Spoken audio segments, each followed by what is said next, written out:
So to describe the culture at GCU, I'd say a strong part of us is that we're definitely kind to others. We're super welcoming, friendly.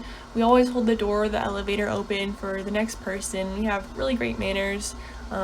We just have a nice community vibe around campus, and we definitely have a strong Christian base here, so we have those beliefs and values too. We also value our athletics, and also I'd say we value having fun since we have events almost every week that include some kind of activity or free food. And then to describe how GCU adapts to its external environment, I'd say that GCU has adapted to its environment of just its location by kind of trying to improve the city of Glendale and Phoenix. We've definitely put in a lot of volunteers, a lot of money into improving the area, decreasing the crime, trying to improve the children's education by providing all the free tutoring, just a lot of great stuff like that. And then we've also adapted to the coronavirus pandemic just by moving everyone online and putting in all the changes with on-campus learning, changing the restaurants, the dorm policies, creating the blended learning. We've done so much, so I think we've adapted pretty well.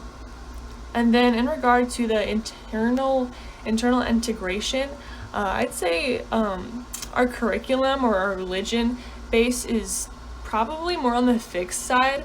Of course we can make adjustments, but I feel like for the most part we have our Christian beliefs that make up a lot of our rules and our policies, so it's probably not going to change too much. And then I would say we definitely have more opportunities since there are just so many different options to receive help or guidance in pretty much any area, emotionally, spiritually, academically. We have so many different resources to advance a student's career, like the ACE Center, student jobs. We also have scholarships, internships. So I'd say we were very helpful and just well equipped. At GCU, there are an enormous number of subcultures, too many to name. But one of the biggest examples of these subcultures are all the numerous clubs and programs that there are on campus. There's clubs for people interested in finance, interested in dance, and everything in between. And these represent great subcultures here at the university. When it comes to countercultures, there aren't any that really stand out right now in 2020. But one that recently took over was the movement from within GCU to convert the university into a nonprofit. Traditionally, the way GCU had been operated was as a for-profit school, but a counterculture rose up within the organization to help transform GCU into a nonprofit. Now, when it comes to cultural analysis, the first layer is observable culture, otherwise known as the way we do things around here.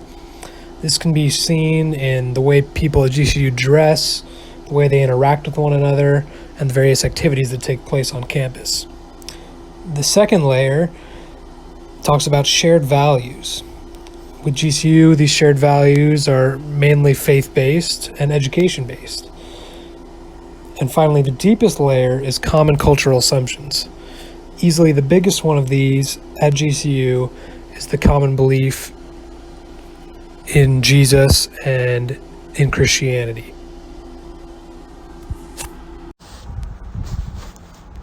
Do any myths prevail or exist about GCU?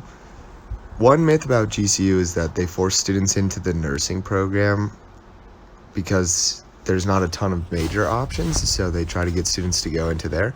I don't believe that is true. I have not experienced this, so that would make that a myth. In what ways is GCU innovative from both a product standpoint and a process perspective? They are innovative from a product standpoint because they are a leader in online education, which is really on the cutting edge of the education system for colleges. And they have the best process to enroll students and complete their degrees. In what ways does GCU lag with respect to innovation? I do not believe that GCU lags with respect to innovation. They do a good job of staying innovative, and coronavirus response is a great example. And yes, overall, I would say that GCU has a high-performing culture. They push you to do your best. They keep the class sizes small and have tough grading instructors, so they make sure that students are learning and doing well in their craft.